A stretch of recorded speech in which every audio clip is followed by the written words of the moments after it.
ඉතින් මට හුඟක් කට්ටිය DM කරනවා ඒකට ඇක්ෂන් එකක් ගන්න යා මොනවද කියවන්නේ පිස්සුනේ කියවන්නේ එහෙම කියලා. හැබැයි මං ඒව එච්චර කියා කරන කෙනෙක් නෙමේ. මොකද එක එක මානසික මට්ටම් වල ඉන්නේ අපිට බෑ කාවත් හදන්නවත් කාවත් වෙනස් කරන්නවත්. උඹලට ඇහුණත් දැන් යොහානි හංසිකා කියපු කතාව. ගොඩක් කට්ටිය එයාට ඩිරෙක්ට් මැසේජ් කරලා කියනවලු ධනරාජ කියලා එක්කෙනෙක් එයාට ඩිස්රෙස්පෙක්ට් කරනවා අරවා මේවා කියලා. එතකොට යොහානි ඒ වෙනුවෙන් ඇක්ෂන් එකක් ගන්නෙ නෑ. යොහානිගේ හිතේ මං ගැන තියෙනවා ලොකුම ලොකු ලව් එකක්. එයා මගේ සෝල්මේට් කෙනෙක්. අපේ ප්‍රීසෝල් පාස්ට් එකේ අපි දෙන්නම ගොඩාක් දිග ලෙජන්ඩ් එකක් ඒක. උඹලට ඒක තේරෙන්නේ නෑ. ඒ කියන්නේ ගොඩාක් ඈත අතීතේ අපි දෙන්නා ඒ කියන්නේ සෝල්මේට්ලා. දැනටත් එයා මගේ සෝල්මේට්. එයා අර යහන්සද ය කවුද එයාගේ අර මේ ඉන්නේ දැන් අර අලුත් රිලේෂන්ෂිප් එකක් තියෙන්නේ. උඹත් හොඳට මතක තියාගනින් කොල්ලෝ. උඹට කලින් මම උඹගේ ගෑණිව දන්නවා යොහානිව. උඹට කලින් මම ඔය කිව දැකලා තියෙනවා. හරිද? උඹට පස්සේ තමයි යොහානිව හම්බ වෙන්නේ. හරිද? අනික යොහානි හංසිකා හෙට්ටිආරච්චි මට තියෙන ආදරේ වැඩිකමට තමයි ඇක්ෂන් එකක් ගන්නෙ නැත්තේ මං වෙනුවෙන්. බලපල්ලා. මං වෙනුවෙන් යොහානි කීයටවත් ඇක්ෂන් එකක් ගන්නෙ නෑ.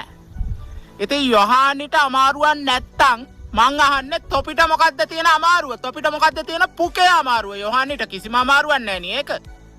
යොහානිට එක ගානක්වත් නැහැ. එතකොට රටේ ලෝකේ ඉන්න පොරවල් වෙන්න හදන ගොම්බකොන් කුම්බාණ්ඩ හුත්තිගේ පුතාලට පුදුම අමාරුවක් තියෙන්නේ. මේ අහපන්. ඔය අමාරුව අයින් කරගනින්. අමාරුව නැති කරගනින්. ඒක යොහානිට අමාරුවක් නැත්නම් අනික උඹලට බඩේ අමාරුවක් ඇද්දිලා උඹලා ඇඳක වැටිලා මේ දඟලා අමාරුවෙන් ඉන්න වෙලාවට යොහානි හංසිකා ඇවිල්ලා උඹට සුප් එක පවනවද? සර්ව් කරන්නේ කවුද? ගෙදර ඉන්න ගෑණිනේ. එහෙනම් මොකද්ද හුත්තෝ තියෙන අමාරුව? ඒක මා යොහානි බලා ගන්නම්. මමනේ යොහානි ගැන කියන්නේ. ඒක එතකොට ගනුදෙනුව වෙන්නේ අපි දෙන්න අතර. යොහානිගේ මගේ අතර.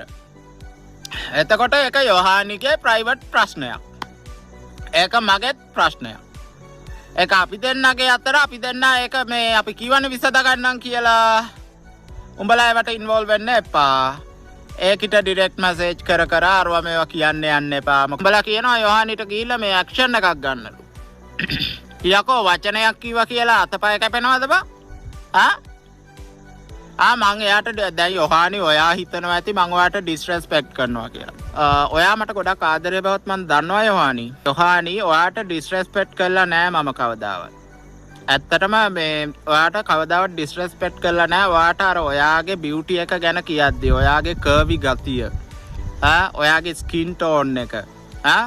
ඔයාගේ ස්කින් ටෝන් එක මාරම වෙට් ස්කින් ටෝන් එකක්. මොයිස්චරයිස් ස්කින් ටෝන් එකක් නේද ඔයාට තියෙන්නේ. ඉතින් ඔයාගේ ස්කින් ටෝන් එක දැකලා මම රෝසල් වෙනවා. මං සෙඩියුස් කරන්න පුළුවන් ඔයාට. ඒක බලලා ඇත්තටම මම ඔයාගේ බියුටි එක ගැන කතා කරනවා. ගර්ල් කෙනෙකුට රෙස්පෙක්ට් කරනවා නම් ගර්ල්ස්ලා ගැන කතා කරනකොට ලේඩිස්ලා ගැන නැත්නම් වුමන් ගැන කතා කරනකොට එයාට අනිවාර්යෙන් කිස් එකක් දෙන්න ඕන. ඉතින් අර මේ මුන් හැලිවඳුරෝ රිලව් වගේ හැත්තක් මුන්ට මේ සොසයිටි එක එච්චර තේරෙන්නේ නැහැ. මේ කන්ට්‍රි අවුට්සයිඩ් එකට ගිහිල්ලා වෙන කන්ට්‍රි එකකටම යන්න ඕන මුන්ට නොලෙජ් එක දෙන්න. මේ ලංකාවේ ඉන්න මිනිස්සුන්ට නොලෙජ් එක නෑ මුන් මේ කිසිම